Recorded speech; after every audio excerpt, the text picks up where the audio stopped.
साहित्य निधि में आज सुनिए आचार्य चतुरसेन शास्त्री जी की लिखी हुई कहानी बड़ी बेगम। आचार्य चतुरसेन शास्त्री हिंदी भाषा के एक महान रचनाकार थे। इनका अधिकतर लेखन ऐतिहासिक घटनाओं पर आधारित है। प्रस्तुत है कहानी बड़ी बेगम। दिन ढल गया था और ढलते हुए सूरज की सुनहरी किरणें दिल्ली के बाजार में एक नई रौनक पैदा कर रही थीं। अभी दिल्ली नई बस रही थी। आगरे की गर्मी से घबराकर बादशाह शाहजहां ने यमुना के किनारे अर्धचंद्राकार ये नया नगर बसाया था। लाल किला और जामा मस्जिद बन चुकी थीं और उनकी भव्य छवि दर्शकों के मन पर स्थायी प्रभाव डालती थी। फैज़ बाज़ार में सभी अमीर उमराओं की हवेलियां खड़ी हो गई थीं। इस नए शहर का नाम शाहजहानाबाद रखा गया था, परंतु पठानों की पुरानी दिल्ली की बस्ती अभी तक बिल्कुल उजड़ नहीं चुकी थी, बल्कि कहना चाहिए कि इस शाहजहानाबाद के लिए बहुत सा मलबा और सामान पुरानी दिल्ली के महलात के खंडरों से लिया गया था, जो पुराने किले से हौज खास और कुतुब मीनार तक फैले हुए थे। नदी की दिशा को छोड़कर बाकी तीनों ओर सुरक्षा के लिए पक्की पत्थर की शहर पनाह बन चुकी थी, जिसमें 12 द्वार और 100 कदमों पर बुर्ज बने हुए थे। शहर पनाह के बाहर 5-6 फुट ऊंचा कच्चा पुरवा था। सलीमगढ़ का किला बीच जमुना में था, जो एक विशाल टापू प्रतीत होता था और जिसे 12 खंभों वाला पुख्ता पुल लाल किले से जोड़ता था। अभी इस नगर को बने 30 ही बरस हुए थे, फिर भी ये मुगल साम्राज्य की राजधानी के अनुरूप शोभायमान नगरी की सुषमा धारण करता था। शहर पनाह नगर और किले दोनों को घेरे थी। यदि शहर की उन बाहरी बस्तियों को, जो दूर तक लाहौरी दरवाजे तक चली गई थीं, और उस पुरानी दिल्ली की बस्तियों को, जो चारों ओर दक्षिण पश्चिम भाग में फैली थीं, मिला लिया जाए तो जो रेखा शहर के बीचों बीच खींची जाती वो 4.5 या 5 मील लंबी होती। बागात का विवरण पृथक है, जो सब शहजादों, अमीरों और शहजादियों ने पृथक पृथक लगाए थे। शाही महलसरा और मकान किले में थे। किला भी लगभग अर्धचंद्राकार था। इसकी तली में जमुना नदी बह रही थी, परंतु किले की दीवार और जमुना नदी के बीच बड़ा रेतीला मैदान था, जिसमें हाथियों की लड़ाई दिखाई जाती थी। यहीं खड़े होकर सरदार, अमीर और हिंदू राजाओं की फौजें झरोखे में खड़े बादशाह के दर्शन किया करते थे। किले की चार दीवारी भी पुराने ढंग के गोल बुर्जों की वैसी ही थी जैसी शहर पनाह की दीवार थी। ये ईंटों और लाल पत्थर की बनी हुई थी। इस कारण शहर पनाह की अपेक्षा इसकी शोभा अधिक थी। शहर पनाह की अपेक्षा ये ऊंची और मजबूत भी थी। उस पर छोटी छोटी तोपें चढ़ी हुई थीं, जिनका मुंह शहर की ओर था। नदी की ओर छोड़कर किले के सब ओर गहरी खाई थी, जो जमुना के पानी से भरी हुई थी। इसके बांध खूब मजबूत थे और पत्थर के बने थे। खाई के जल में मछलियां बहुत थीं। खाई के पास ही एक भारी बाग था, जिसमें भांति भांति के फूल लगे थे। किले की सुंदर इमारत के आगे सुशोभित ये बाग अपूर्व शोभा विस्तार करता था। इसके सामने एक शाही चौक था, जिसके एक ओर किले का दरवाज़ा था, दूसरी ओर शहर के 2 बड़े बड़े बाजार आकर समाप्त होते थे। किले पर जो राजा, रजवाड़े और अमीर पहरा चौकी देते थे, उनके डेरे, तंबू, खेमे इसी मैदान में लगे हुए थे। इनका पहरा केवल किले के बाहर ही था। किले के भीतर उमरा और मनसबदारों का पहरा होता था। इसके सामने शाही अस्तबल था, जिसके अनेक कोतल घोड़े मैदान में फिराए जाते थे। इसी मैदान के सामने ही तनिक हटकर गुजरी लगती थी, जिसमें अनेक हिंदू और ज्योतिषी नजूमी अपनी अपनी किताबें खोले और धूप में अपनी मैली शतरंजी बिछाए बैठे थे। ग्रहों के चित्र और रमल फेंकने के पासे उनके सामने पड़े रहते थे। बहुत सी मूर्ख स्त्रियां सिर से पैर तक बुर्का ओढ़े या चादर में शरीर को लपेटे उनके निकट खड़ी थीं, और वे उनके हाथ को भली भांति देख पाटी पर लकीरें खींचते तथा उंगलियों की पोर पर गिनते उनका भविष्य बताकर पैसे ठग रहे थे। इन्हीं ठगों में एक दोगला पोर्चुगीज बड़ी ही शांत मुद्रा में कालीन बिछाए बैठा था। इसके पास स्त्री पुरुषों की भारी भीड़ लगी थी, पर वास्तव में यह गोरा धूर्त बिल्कुल अनपढ़ था। उसके पास एक पुराना जहाजी दिग्दर्शक यंत्र था और एक रोमन कैथोलिक की सचित्र प्रार्थना पुस्तक थी। वो बड़े ही इत्मीनान से कह रहा था, यूरोप में ऐसे ही ग्रहों के चित्र होते हैं। पीछे जिन 2 बाजारों की यहाँ चर्चा हुई है, जो किले के सामने मैदान में आकर मिले थे, वहीं एक सीधा और प्रशस्त बाजार चांदनी चौक था, जो किले से लगभग 25-30 कदम के अंतर से आरंभ होकर पश्चिम दिशा में लाहौरी दरवाजे तक चला जाता था। बाजार के दोनों ओर मेहराबदार दुकानें थीं जो ईंटों की बनी थीं तथा एक मंजिला ही थीं। इन दुकानों के बरामदे अलग अलग थे और इनके बीच में दीवारें थीं। यहीं बैठकर व्यापारी अपने अपने ग्राहकों को पटाते थे और माल असबाब दिखाते थे। बरामदों के पीछे दुकान के भीतरी भाग में माल असबाब रखा था तथा रात को बरामदे का सामान भी उठाकर वहीं रख दिया जाता था। इनके ऊपर व्यापारियों के रहने के घर थे जो सुंदर प्रतीत होते थे। नगर के गली कूचे में मनसबदारों, हकीमों और धनी व्यापारियों की हवेलियां थीं जो बड़े बड़े मोहल्लों में बटी हुई थीं। बहुत सी हवेलियों में चौक और बगीचे थे। बड़े बड़े मकानों के आसपास बहुत मकान घास फूस के थे जिनमें खिदमतगार, नानबाई आदि रहते थे। बड़े बड़े अमीरों के मकान नदी के किनारे शहर के बाहर थे जो खूब कुशादा, ठंडे, हवादार और आरामदेह थे। उनमें बाग, पेड़, हौज और दालान थे तथा छोटे छोटे फव्वारे और तहखाने भी थे जिनमें बड़े बड़े पंखे लगे हुए थे और खस की टट्टियाँ लगी थीं। उन पर गुलाम नौकर पानी छिड़क रहे थे। बाजार की दुकानों में जिनसें भरी थीं। पश्मीना, किमख्वाब, जरीदार, मंडीले और रेशमी कपड़े भरे हुए थे। एक बाजार तो सिर्फ मेवों का ही था जिसमें ईरान, समरकंद, बलख, बुखारा के मेवे, बादाम, पिस्ता, किशमिश, बेर, शफ्तालू और भांति भांति के सूखे फल और रुई की तहों में लिपटे बढ़िया अंगूर, नाशपाती, सेब और संतरे भरे पड़े थे। नानबाई, हलवाई, कसाईयों की दुकानें गली गली थीं। चिड़िया बाजार में भांति भांति की चिड़िया, मुर्गी, कबूतर, तीतर, मुर्गाबियाँ बहुतायत से बिक रही थीं। मछली बाजार में मछलियों की भरमार थी। अमीरों के गुलाम ख्वाजासरा व्यस्त भाव से अपने अपने मालिकों के लिए सौदे खरीद रहे थे। बाजार में ऊंट, घोड़े, बहेली, रथ, तामझाम, पालकी और मियानों पर अमीर लोग आ जा रहे थे। चित्रकार, नक्काश, जड़िए, मीनाकार, रंगरेज और मनिहार अपने अपने कामों में लगे थे। इस वक्त चांदनी चौक में एक खास चहल पहल नजर आ रही थी। इस समय बहुत से बरकंदाज, प्यादे, भिश्ती और झाड़ बरदार फुर्ती से अपने काम में लगे हुए थे। बरकंदाज और सवार लोगों की भीड़ को हटाकर रास्ता साफ कर रहे थे। झाड़ बरदार सड़कों का कूड़ा करकट हटा रहे थे। दुकानदार चौकन्ने होकर अपनी अपनी दुकानों को आकर्षक रीति पर सजाए उत्सुक बैठे थे। इसका कारण ये था कि आज बड़ी बेगम की सवारी किले से इसी राह आ रही थी। बादशाह की बड़ी लड़की जहां आरा शाही हलकों में बड़ी बेगम के नाम से प्रसिद्ध थी। वो विदुषी, बुद्धिमती और रूपसी स्त्री थी।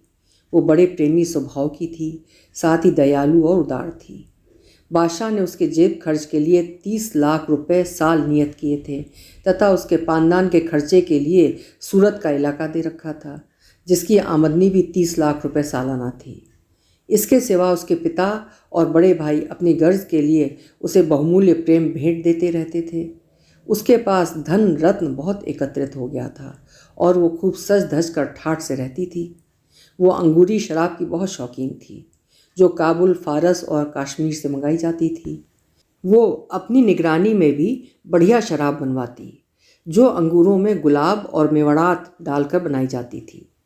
रात को वो कभी कभी नशे में इतनी डूब जाती थी कि उसका खड़ा होना भी संभव न रहता और उसे उठाकर शैया पर डाला जाता था। शाहजहां के शासनकाल में वही तमाम साम्राज्य पर शासन करती थी। इससे उसका नाम बड़ी बेगम प्रसिद्ध हो गया था। शाही मोहर इसी किताबें रहती थी। बड़ी बेगम पालकी पर सवार थी जिस पर एक कीमती ज़रवफ्त का पर्दा पड़ा था जिसमें जगह जगह जवाहरात टके थे। पालकी के चारों ओर ख्वाजासरा मोरछल और चमर ढुलाते पालकी का घेरा डाले चल रहे थे। वे जिसे सामने पाते उसी को ढकेल कर एक ओर कर देते थे।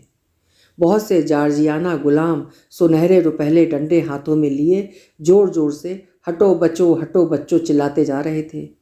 उनके आगे भिश्ती तेजी से दौड़ते हुए सड़क पर पानी का छिड़काव करते जाते थे। मोर छलों और चवरों की मूठ सोने चांदी की जड़ाऊ थी।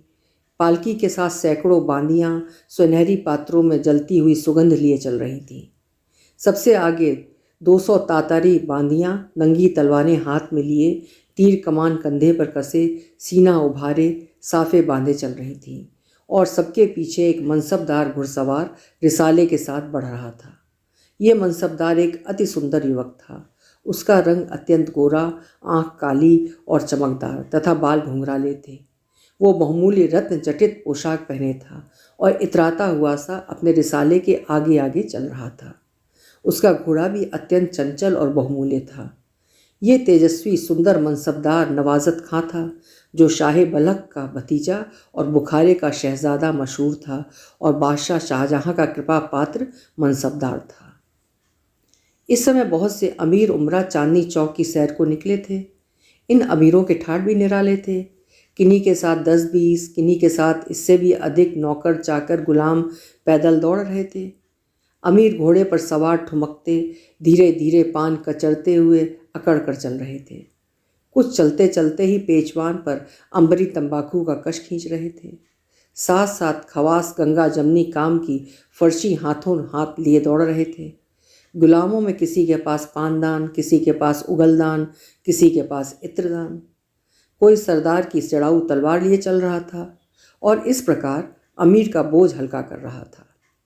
परंतु ये अमीर चाहे जिस शान से जा रहे हों, ज्यों ही बेगम की पालकी उनकी नज़र में पड़ती, उनकी सब शान हवा हो जाती।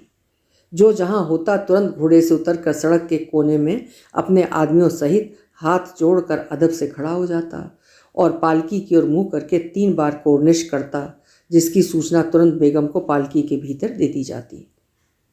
इस प्रकार सूचना देने के लिए जो तरुण सरदार पालकी के साथ चल रहा था, वो एक प्रकार से किशोर वय का था। अभी पूरा तारुण्य उसके मुख पर प्रकट नहीं हुआ था। वो एक सुकुमार, सुंदर और सजीला किशोर था। वास्तव में शहजादी की उस्तानी का बेटा था, जिसका बचपन शहजादी के साथ महल सरा में बीता था और जिसे प्यार से शाही हरम में दूल्हा भाई कहते थे। यद्यपि इसकी हैसियत एक सेवक की ही थी, पर शहजादी की कृपा दृष्टि से ये ढीठ हो गया था और अपने को किसी शहजादे से कम न समझता था। उसके सब ठाट बाट भी शहजादों ही के समान थे। धीरे धीरे सवारी आगे बढ़ती जा रही थी। इसी समय सामने से एक हिंदू सरदार की सवारी आ गई। ये हिंदू सरदार बूंदी का हाड़ा राजा राव छत्रसाल था। इसकी अवस्था 26 से अधिक न होगी। उसका उज्ज्वल श्यामल मुख, मूँछों की पतली ऐंठी हुई रेखा, बड़ी बड़ी काली आँखें, गठीला शरीर, बाकी छटा देखते ही बनती थी। वो कमर में 2 तलवारें बांधे था और उसके साथ 50 सवार, पैदल सिपाही और नौकर चाकर, सेवक और मुसाहिब चल रहे थे। दिल्ली में रहने वाले दरबारी उमरावों से इसकी छटा ही निराली थी। जो ही बेगम की सवारी उसकी दृष्टि में पड़ी, वो रास्ते से एक ओर हटकर घोड़े से उतरकर सड़क के कोने में 200 कदम के अंतर से खड़ा हो गया और जो ही बेगम की सवारी उसके निकट आई, उसने ज़मीन तक झुककर 3 बार कोर्निश की। नकीब ने पुकार लगाई और दूल्हा भाई ने बेगम को इसकी सूचना दी। शहजादी ने तुरंत अपनी सवारी आगे बढ़ना रोक दिया और एक रत्न जड़ित कमख्वाब की थैली में रखकर पान का बीड़ा उसके पास भेजकर कहलाया कि वो भी सवारी के साथ रहकर उसे रौनक बख्शे। राव छत्रसाल ने फिर पालकी की ओर रुख करके सलाम किया, पान का बीड़ा आदरपूर्वक लिया और 2 कदम पीछे हटकर खड़ा हो गया। सवारी आगे बढ़ी और ये हिंदू सरदार भी पालकी के पीछे पीछे अपने सवारों के साथ चला। दूल्हा भाई ने बेगम को इस बात की इत्तला दे दी।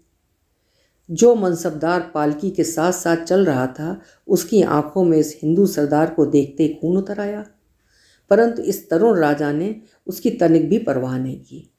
अपने घोड़े को एड़ देकर और 4 कदम आगे बढ़कर पालकी के पीछे चलने लगा। किला और शहर के बीचों बीच आज जहाँ दिल्ली का रेलवे स्टेशन और कंपनी बाग है, वहाँ इस बेगम ने एक सराय बनवाई थी। ये सराय उस समय भारतवर्ष में श्रेष्ठ इमारत थी। इसकी सारी इमारतें 2 मंजिली थीं और ऊपर बड़े बड़े आलीशान सुसज्जित कमरे बने थे, जिनमें देश देश के लोग ठहरते थे और तफरीह करते थे। सराय में नहाने के लिए पक्के हौज, नल और बड़े बड़े बावर्ची खाने बने थे। इस सराय के इंतज़ाम के लिए बेगम ने योग्य कर्मचारी नियुक्त किए थे। इस समय तक भी सराय समूची बनकर तैयार नहीं हो पाई थी और हजारों कारीगर मिस्त्री उसमें चित्र विचित्र काम कर रहे थे। इस वक्त बेगम की सवारी इसी सराय की ओर जा रही थी। इसकी सूचना सराय के दारोगा को भी मिल चुकी थी और वहाँ बेगम की अवाई की धूमधाम मची हुई थी। सब राह बाट साफ करके छिड़काव किया गया। बहुत से खोजे दास दासी अपने अपने काम में लगे थे। इस समय सराय का वो भाग जहाँ बेगम तशरीफ़ रखने वाली थीं और जहाँ एक खूबसूरत छोटा सा बगीचा था, भली भांति सजाया गया था। बगीचे के बीच संगमरमर की बारहदरी थी, वहीं बेगम की सवारी उतरी। शाम की भीनी सुगंध हवा में भर रही थी। बाग के माली ने सारी बारहदरी को फूलों से सजाया था। हुजूर शहजादी आज रात इसी बारहदरी में आराम और तफरीह करना चाहती थी। ख्वाज सारा और बांदियों ने मसनद, चांदनी और गाँव तकिए लगा दिए। बेगम मसनद पर लुढ़क गईं। कुछ देर आराम करने पर बेगम ने दूल्हा भाई को हुक्म दिया, वो हिंदू राजा जो सवारी के साथ है उसे हुक्म दो कि हमारे यहाँ मुकीम रहने तक अपने पहरे चौकी रखे और अमीर नज़ावत खां सराय के बाहरी हिस्से में अपने सिपाहियों सहित चला जाए। शहजादी का हुक्म दोनों उमराओं को पहुँचा दिया गया। दोनों ने भेद भरी निगाहों से एक दूसरे को देखा। तलवार की मूठ पर दोनों का हाथ आ गया और क्षण भर दोनों एक दूसरे को खूनी नज़रों से देखने लगे। नज़ावत खान ने बालिश भर तलवार म्यान से खींच ली और गुस्से भरी आवाज़ में शेर की तरह गुर्रा कर कहा, खुदा की कसम, मैं ये हरगिज़ बर्दाश्त नहीं कर सकता कि एक काफिर को मुसलमान के बराबर रुतबा दिया जाए। मैं चाहता हूँ कि इसी वक्त तेरे 2 टुकड़े करके तेरा गोश्त कुत्तों को खिला दूँ।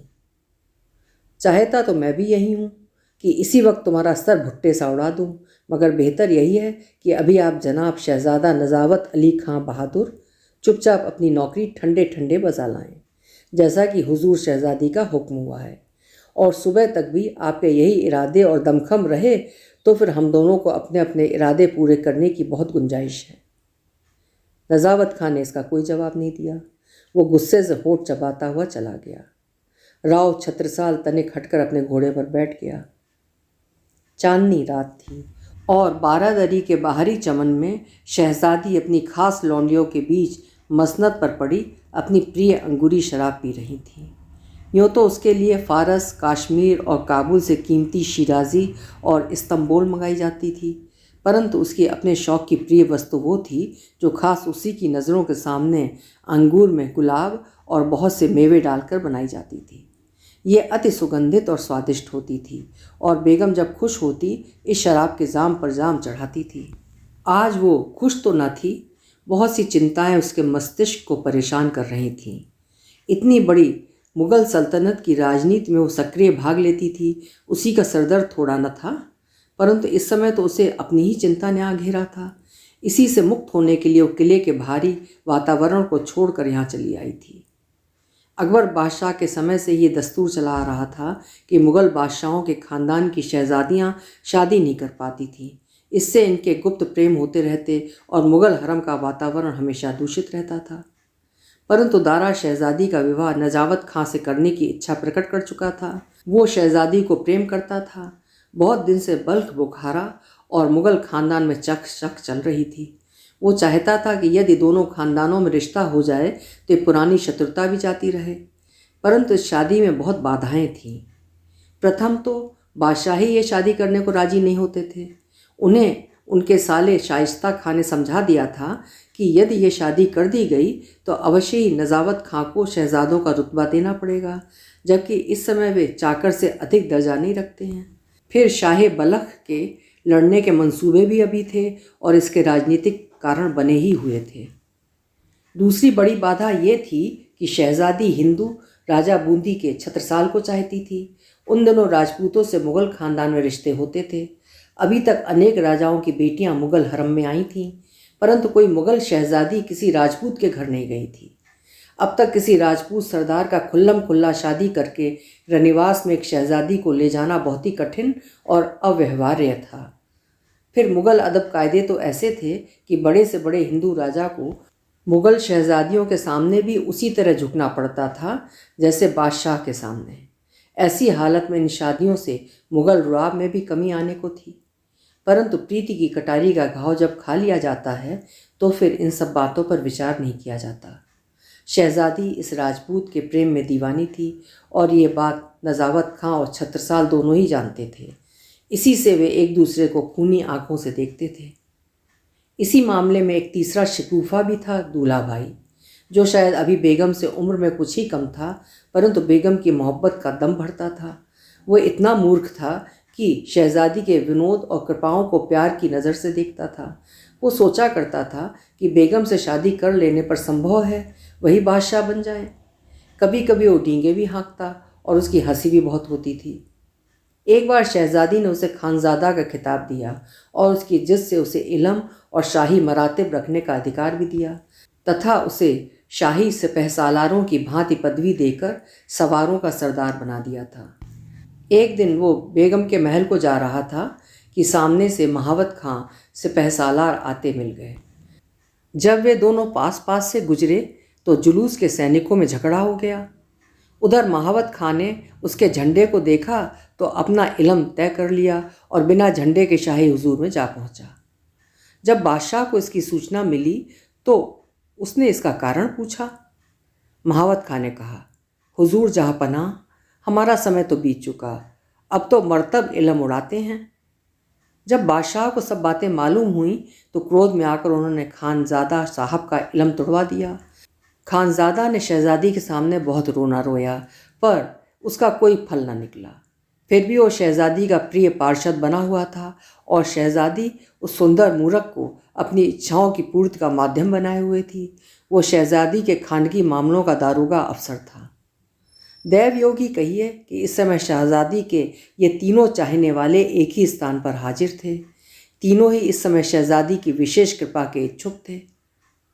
12 दरी समूची संगमरमर की बनी थी। उसका फर्श काले और सफ़ेद पत्थर का बना था। दीवारों पर रंग बिरंगे पत्थरों की सुंदर पच्चीकारी की गई थी। थोड़ी ऊंचाई पर कदे आदम आईने लगे थे। फर्श पर नर्म ईरानी कालीन बिछे थे। उन पर हाथी दांत के काम का छपरकट था, जिसके ऊपर जरवफ्त का चंदोवा तना था, जिसमें मोतियों की झालर टंगी थी। पलंग पर मखमली गद्दा, तोशक और मसनदें लगी थीं, जिन पर निहायत नफीस जरदोजी का काम हो रहा था। सामने करीने से चौकियों पर ढेर के ढेर फूल, इत्र और अनेक प्रकार की सुगंध तथा श्रृंगार की वस्तुएं रखी हुई थीं। मसनद पर अलसाई देह लिए शहजादी अकेली बैठी थी। बाहर नंगी तलवारें लिए तातारी बांदियों का पहरा था। इसी समय हंसते हुए दूल्हा भाई ने आकर सोने की प्याले में शिराजी पेश की। बेगम ने आंखें तरेर कर कहा, ये क्या? वो हमारी पसंद की चीज़ अंगूरी शराब कहाँ है? हजरत, एक प्याला इस शिराजी का भी तो पहले नोश फरमा कर ईरान के बादशाह को ममनून कीजिए, जिसने इस कीमती शराब बड़े शौक़ से काबुल के अमलदार के मार्फत हुजूर की खिदमत में भेजी है। ये क्या हमारी उस नियामत से बढ़कर है जिसे खास हमारे हकीम अंगूर में गुलाब डालकर और मुकब्बी अद्वियात मिलाकर तैयार करते हैं? तुम तो उस नियामत को चख चुके हो दूल्हा मियाँ। हुजूर के तुफैल से वो नायाब शराब मैंने पी है। बेशक उसका मुकाबला तो आबे हयात भी नहीं कर सकता, मगर हुजूर शहजादी, जरा उस कमबख्त शाहे ईरान का भी तो दिल रखिए। बड़ी बड़ी उम्मीदें बांधकर उस मरदूद ने कीमती तोहफा भेजा है। शहजादी ने हंसकर कहा, शाहे अब्बास ऐसा बादशाह नहीं है जिसे मरदूद कहा जाए। बस हमें उसकी खातिर बसरो चश्म मंजूर है। इसके अलावा हम तुम्हें भी ममनून किया चाहती हैं। इसी से बखुशी ये प्याला मंजूर करती हैं। शुक्र है खुदा का कि शहजादी को इस गुलाम का भी इस कदर ख्याल है। मैं तो एकदम नाउम्मीद हो गया था।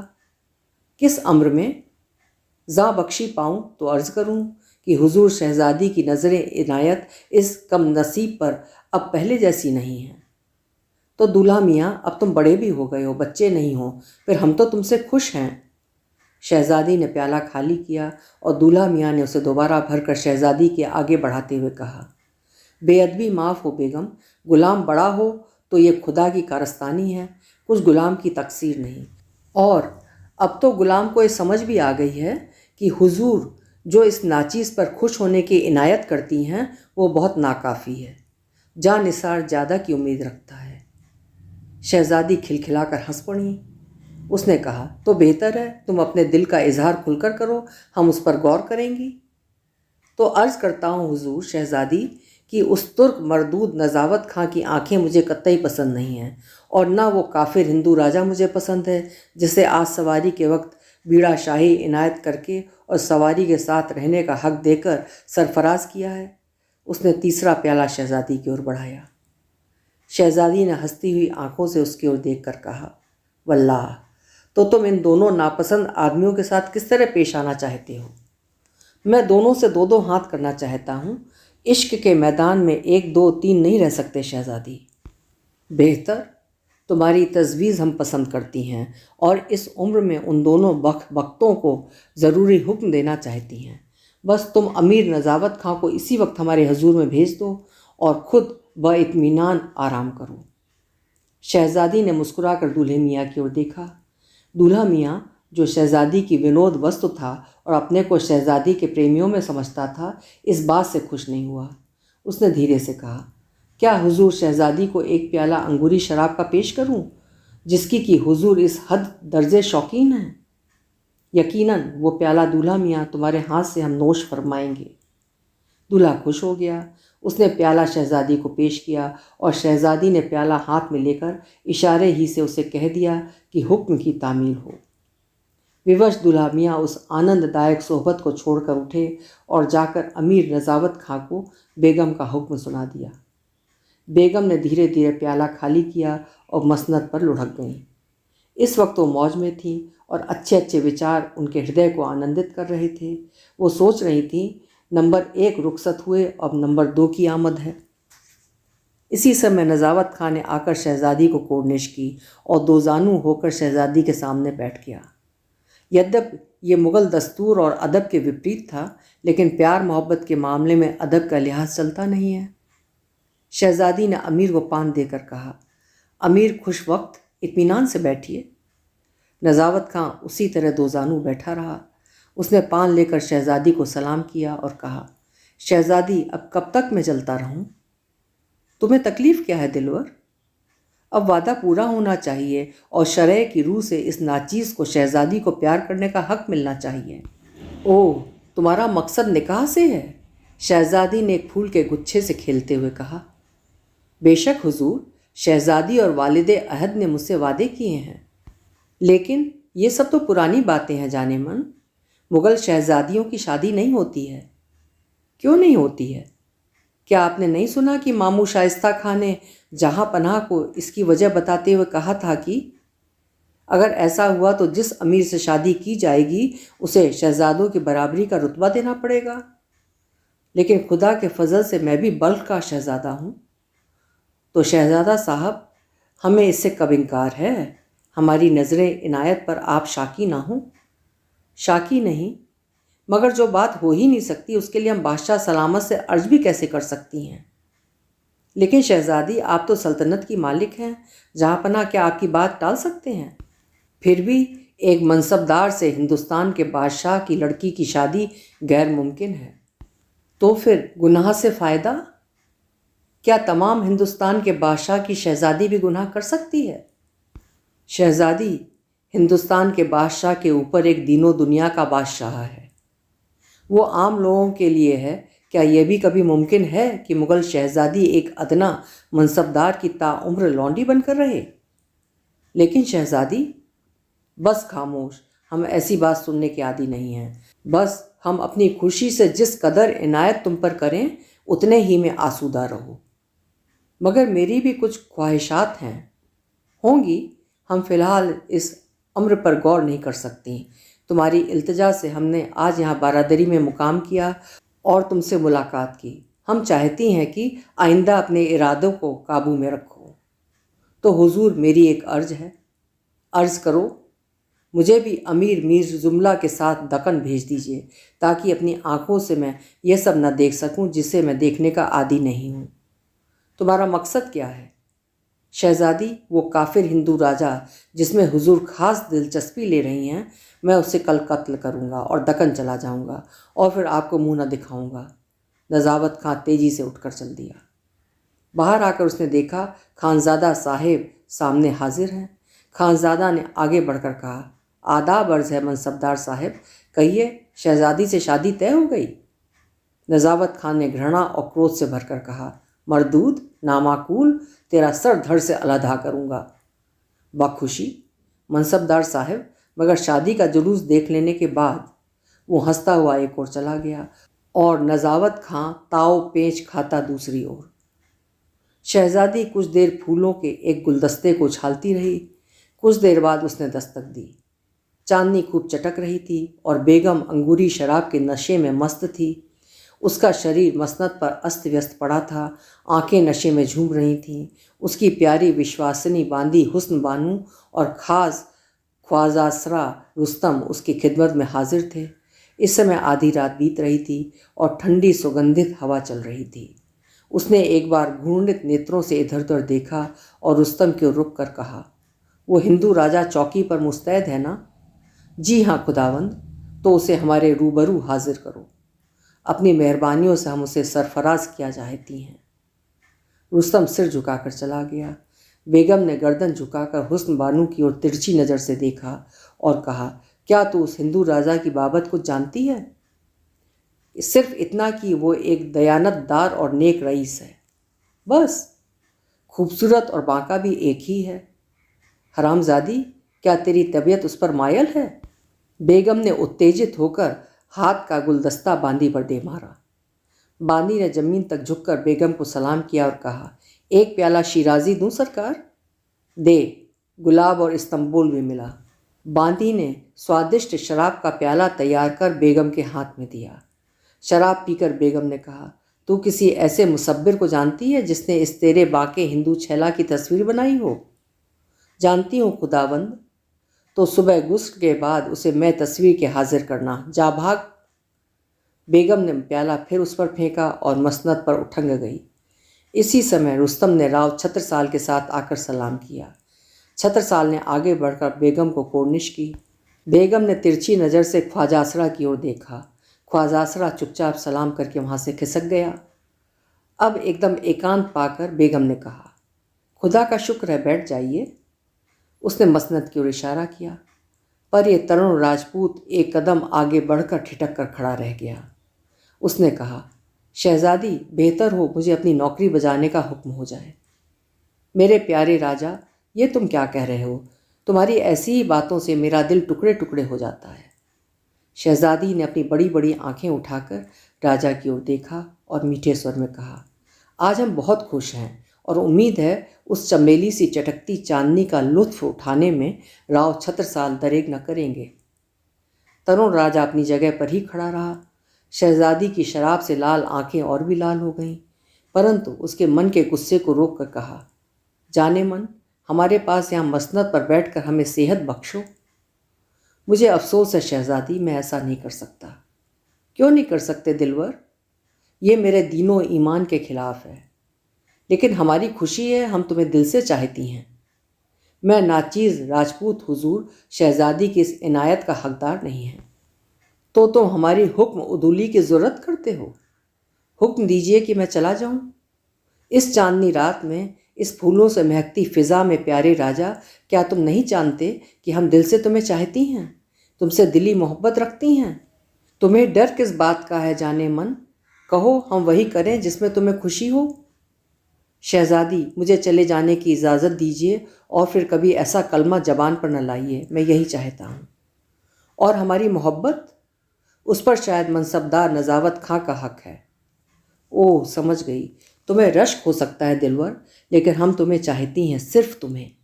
तुम मेरे दिलवर हो। जिस दिन मैंने पहली बार झरोके में तुम्हें घोड़े पर सवार आते देखा, जिसकी टाप जमीन पर नहीं पड़ती थी और तुम उस पर पत्थर की मूर्ति की तरह अचल बैठे थे, तभी से तुम्हारी वो मूर्ति हमारे मन में बस गई है दिलवर। उस दिन तुम्हें देखकर हम अपने को भूल गईं, तभी से हमारा दिल बेचैन है। हम तुम्हें अपने आगोश में बैठाकर खुशहाल होना चाहती हैं। हर चंद हमने तुम्हें बुलाया और तुमने इनकार कर दिया। मेरे खतूत और तोहफे तुमने लौटा दिए। आज हमने तुम्हें पाया है, अब हमारे पास आकर बैठो। हम अपने हाथ से तुम्हें इत्र लगाएं, तुम्हें प्यार करें और अपने दिल की आग को बुझाएं। हज़रत बेगम साहिबा, इस वक्त आपकी तबीयत नासाज है, मैं जाता हूँ। बेगम शेरनी की तरह गरज उठी, तुम्हारी ये हिमाकत, हमारी आरजू और मोहब्बत को ठुकराओ। क्या तुम नहीं जानते कि हमारे गुस्से में पड़कर बड़ी से बड़ी ताकत को दोज़ख की आग में जलना पड़ता है? लेकिन राजा पर इस बात का भी असर नहीं हुआ। उसने बेगम की किसी बात का जवाब नहीं दिया। उसने मस्तक झुकाकर बेगम को अभिवादन किया और तेजी से चल दिया। बेगम पैर से कुचली हुई नागिन की भांति फुफकारती हुई मसनद पर छटपटाने लगी। राजा के बाहर आते ही दूल्हा ने सलाम करके हंसते हुए कहा, मुबारक राजा साहब, मुबारक, शहजादी का प्रेम मुबारक। राजा का हाथ तलवार की मूठ पर गया और दूल्हा भाई हंसता हुआ भाग गया। अभी आप सुन रहे थे आचार्य चतुर सेन शास्त्री जी की लिखी हुई कहानी बड़ी बेगम।